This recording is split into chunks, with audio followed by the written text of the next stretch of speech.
नमस्कार साथियों। पिछले वीडियो में हमने चर्चा किया था रिव्यू के बारे में। आज हम जिस पर चर्चा करने जा रहे हैं वो है एमएस वर्ड का व्यू रिबन। हम यहाँ पर आज के इस वीडियो में इन सभी व्यू रिबन में उपस्थित जो टूल्स हैं उनके बारे में एक एक करके चर्चा करेंगे। जैसे व्यू टूल बॉक्स में उपस्थित जितने टूल्स हैं, immersive, page movement, show, zoom, window, macro और शेयर पॉइंट के बारे में। तो चलिए एक एक करके शुरू करते हैं।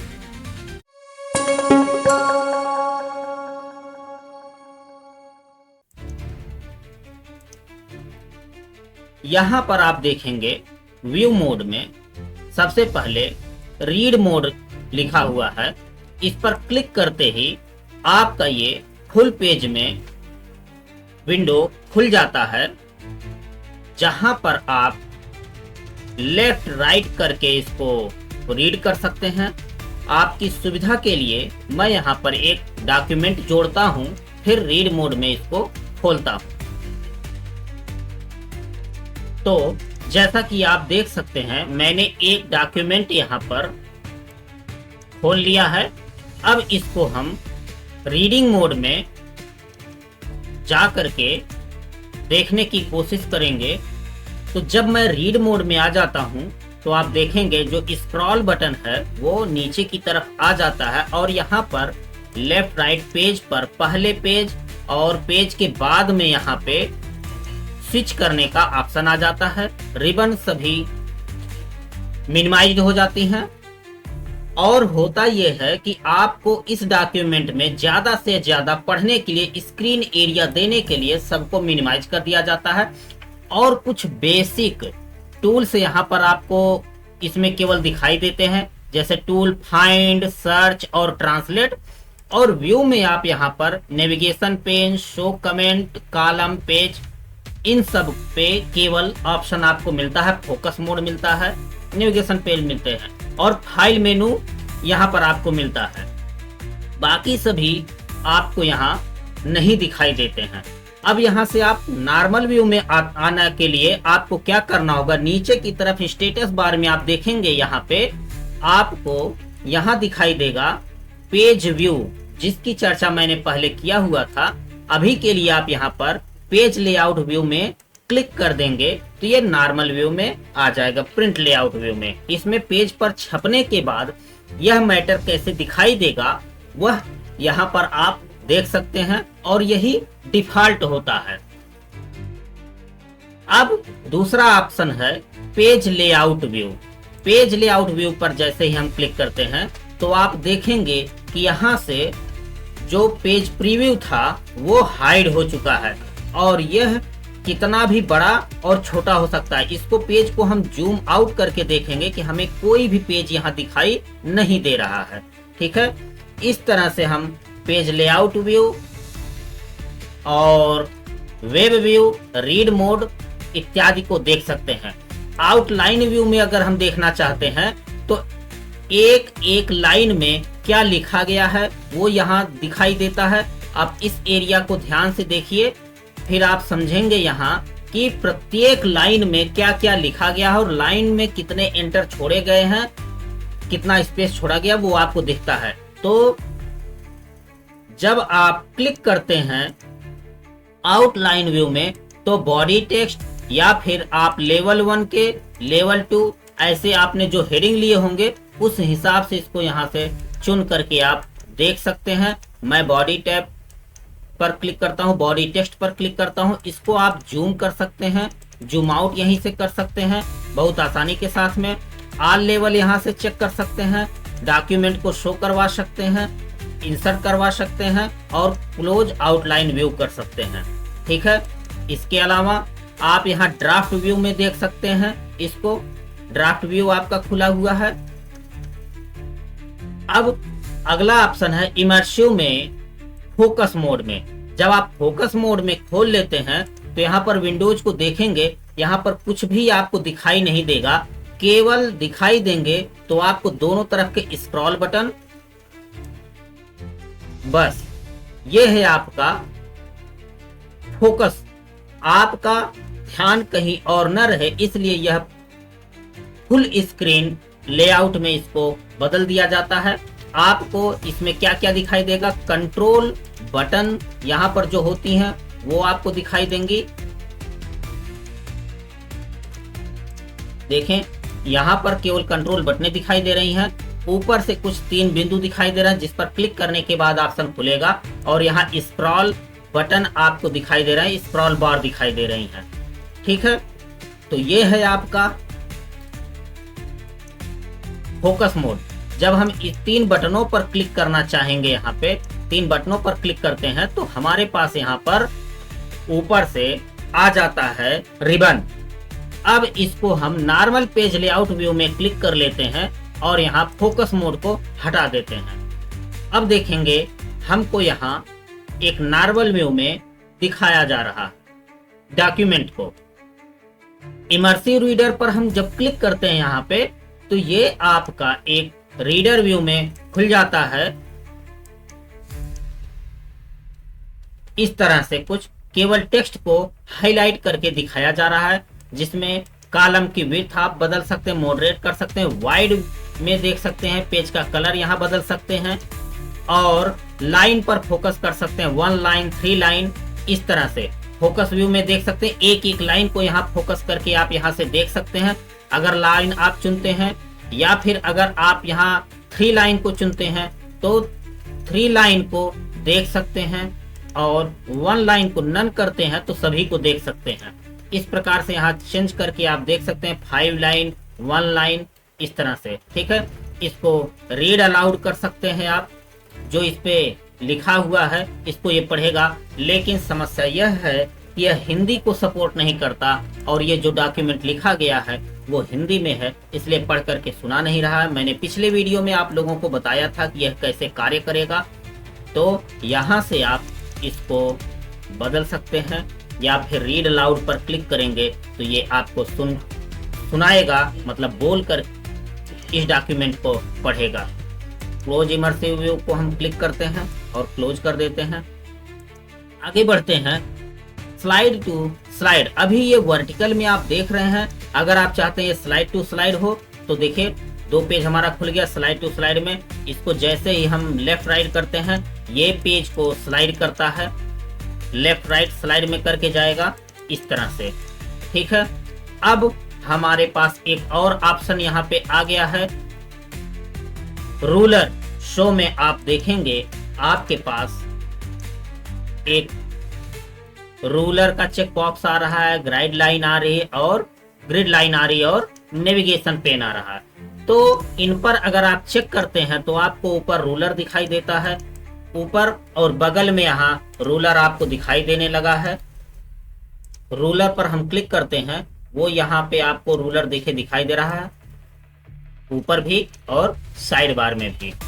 तो अभी के लिए हम देखें ग्रिड लाइन को ऑन कर देते हैं। जैसे ही हम ग्रिड लाइन पर क्लिक करते हैं तो हमारी ग्रिड लाइन हमारे पेज में आ जाती है और अगर हम चाहते हैं नेविगेशन पेन को दिखाना तो बगल में नेविगेशन पेन आपको यहाँ आ जाता दिखाई देता है। तो व्यू मोड में आप नेविगेशन पेन को दिखा सकते हैं यहाँ से आकर के।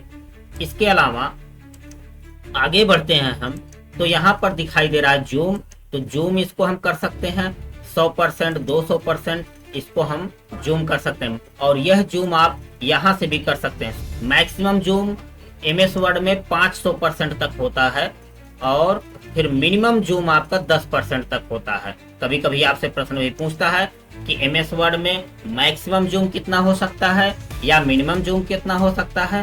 तो MS वर्ड में मैक्सिमम जूम 500% और मिनिमम जूम 10% हो सकता है। जब आप इसको अधिक जूम कर लेंगे तो पेज विड्थ में तो यहाँ पे देखेंगे 100% पर क्लिक करने पर नॉर्मल 100% में ये आ जाता है।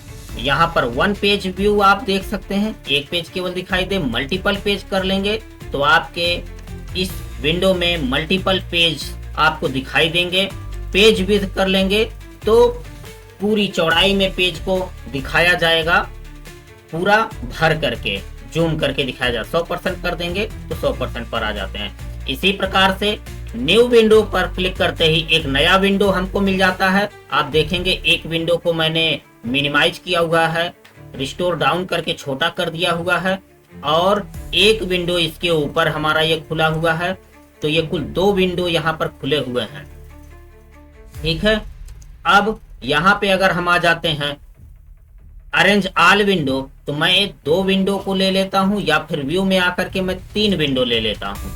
और अब आप देखेंगे व्यू मोड में अरेंज ऑल को मैं क्लिक करूंगा, तीनों विंडो आप देखेंगे यहाँ पर हमको एक विंडो ये हो गया, दूसरा विंडो ये हो गया, और तीसरा विंडो ये हो गया। तीनों को हमारी स्क्रीन पर ऑटोमेटिकली एडजस्ट कर दिया गया है। मैं यहाँ पर करता हूँ तीसरे विंडो को बंद कर देता हूँ और दूसरे को भी बंद कर देता हूँ। फिर मैं पहले वाले विंडो को मैक्सिमाइज करता हूँ, और यहाँ पर आप देखेंगे मैं अगर एक विंडो और ले लेता हूँ, अभी के लिए 2 विंडो करता हूँ, और व्यू में आकर के अरेंज ऑल पर क्लिक करता हूँ, तो आप देखेंगे 2 विंडो अरेंज हो गए हैं। तो इस तरह से हम अगर मल्टीपल विंडोज है तो उसके अपनी स्क्रीन पर ऑटोमेटिकली ये अरेंज करके आपको दे देता है। मैं चाहता हूँ कि ये जो मेरा पेज है ये इस पेज से मेरा यहाँ पे स्प्लिट हो जाए, तो आप देखेंगे ये स्प्लिट होकर के पेज हमको दिखाई देने लगा है। यहाँ पर आप फिर से स्प्लिट कर सकते हैं। आप देखेंगे ऊपर की एक विंडो अलग हो गई है यहाँ पे इसके कारण, और नीचे की एक विंडो अलग हो गई है। देख लीजिए आप, यहाँ पर ध्यान दीजिएगा। मैं आऊंगा यहाँ पर ऊपर वाले विंडो पर क्लिक करके मैं स्क्रॉल कर रहा हूँ, तो नीचे वाला विंडो हमारा वैसा ही पड़ा है। अगर मैं ऊपर वाले की स्क्रॉल कर रहा हूँ, नीचे वाला चाहता हूँ तो यहाँ पर पड़ा है, तो देखेंगे पड़ा है। अगर मैं नीचे वाले पर क्लिक करके स्क्रॉल करूंगा तो ऊपर वाली विंडो हमारी वहीं पड़ी रहेगी। इसको कहते हैं स्प्लिट व्यू। रिमूव स्प्लिट पर क्लिक करके यहाँ से हम स्प्लिट को रिमूव कर सकते हैं। इसके अलावा व्यू स्लाइड बाय स्लाइड, इसको आपने अभी देखा जब हम रीड मोड में थे तो ये विंडो एक्टिवेट थी, और चूंकि रीड मोड में नहीं है इसलिए ये विंडो हमारी एक्टिवेट नहीं है।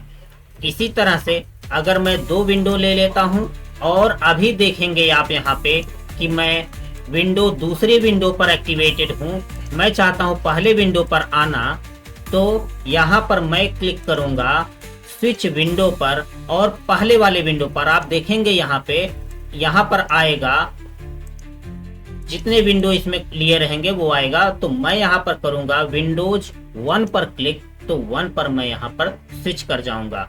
स्विच विंडोज से हम क्या कर सकते हैं, विंडो में चेंज कर सकते हैं। अब अगला आपके पास ऑप्शन है माइक्रोज का, तो माइक्रो यहाँ पर हम रिकॉर्ड कर सकते हैं। इसके लिए मैं एक नया विंडो लेता हूँ और फिर समझाने का प्रयास करता हूँ। एक ब्लैंक डॉक्यूमेंट, मैंने पिछले वाले डॉक्यूमेंट में से कुछ भाग में केवल कॉपी करता हूँ, कंट्रोल C कर देता हूँ और इसको मैं बंद कर देता हूँ और नए विंडो में आ जाता हूँ। यहाँ पर करता हूँ एक बार कंट्रोल V। ठीक है, तो अभी आप आएंगे व्यू में और यहाँ पर मैं रिकॉर्ड माइक्रो पर क्लिक कर दूंगा, और क्लिक करने के बाद बटन को मैं यहाँ चुनूंगा। एक बटन को यहाँ ऐड कर सकते हैं, नॉर्मल माइक्रो बटन ऐड कर लेंगे और ओके कर लेते हैं। तो अब ये माइक्रो हमारा स्टार्ट हो गया है। मैं यहाँ पर कंट्रोल A करता हूँ, कंट्रोल C करता हूँ और यहाँ पर एंटर 2 बार बटन दबा करके कंट्रोल V कर देता हूँ, और अब आता हूँ स्टॉप रिकॉर्डिंग पर क्लिक कर देता हूँ। अब क्या होगा, आप देखेंगे मैं नीचे आ गया हूँ और माइक्रो पर आता हूँ, और यहाँ पर देखिए व्यू माइक्रो का ऑप्शन हमारा एक्टिवेट हो गया है। इस माइक्रो को यहाँ पे एक बटन बन गया है रन माइक्रो, तो मैं क्या करूंगा, इस पर क्लिक करके यहाँ देखिए रन पर मैं क्लिक करूंगा, तो आप देखेंगे कि यहाँ पर एक बार ये उसको कॉपी पेस्ट कर लिया है। मैं इसको कंट्रोल A करता हूँ और हटा देता हूँ, और फिर से आता हूँ माइक्रो पर, व्यू माइक्रो पर क्लिक करके रन करवाते हैं। तो आप देखेंगे कि हम एंटर, यहाँ पर हमारा कर्सर था वो आगे आ चुका है। इस तरह से माइक्रो एक बार जो आप रिकॉर्ड कर लेंगे वो आपका बार बार उसको आप प्रयोग में ला सकते हैं। मैं जितनी बार देखे यहाँ रन करवाऊंगा, एक स्टेप ये नीचे आ जाता है।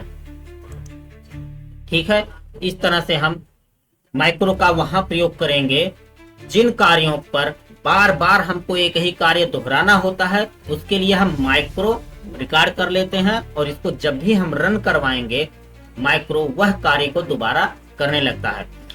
माइक्रो को हम माइक्रोसॉफ्ट एक्सेल जब हम लोग सीखेंगे तो यहाँ पर मैं आपको कुछ फंक्शन लगा करके इसको सिखाऊंगा, कायदे से सीख पाएंगे आने वाले वीडियो में। तो चलिए, अगला लास्ट है हमारे पास, यहाँ पर ऑप्शन है प्रॉपर्टीज।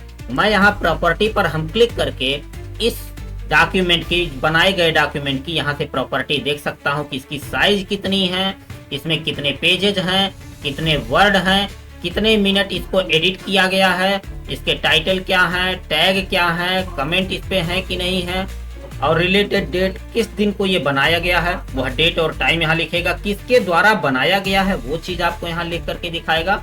और शो ऑल प्रॉपर्टी पर आप क्लिक करेंगे तो इसकी सभी प्रॉपर्टी आपको दिखाई जाएंगी। मैं शो ऑल पर क्लिक कर देता हूँ तो आप देखेंगे इस प्रकार से इस पे सारी प्रॉपर्टी आप देख सकते हैं। तो आज के लिए इतना ही। वीडियो देखने के लिए धन्यवाद। अगर वीडियो अच्छा लगा हो तो आप लाइक और सब्सक्राइब कर दीजिए और अपने दोस्तों के साथ में शेयर कर दीजिए, ताकि ऐसे लोग जिनको ADCA, DCA, ECC, expert computer course, CCC इन सब को करना हो तो वो हमारी इस वीडियो को देख करके उचित लाभ प्राप्त कर सकें और ऑनलाइन एग्जाम दे करके पास हो सकें। इसके लिए भी मैं वीडियो बना दूंगा कि आप घर बैठे कैसे यह सारे सर्टिफिकेट प्राप्त कर सकते हैं। अभी के लिए धन्यवाद। मिलते हैं नेक्स्ट वीडियो में, नेक्स्ट चैप्टर के साथ में। अगर आपको इस चैप्टर को सीखने में कोई त्रुटि आई हो तो आप कमेंट बॉक्स में कमेंट लिखिएगा। मैं सेपरेट एक वीडियो बनाऊंगा MS वर्ड के लिए। हालांकि एक मैं प्रोजेक्ट वाला वीडियो बना करके डालूंगा, बाद में कोई प्रोजेक्ट बना करके आप लोगों के साथ में प्रस्तुत होऊंगा। धन्यवाद।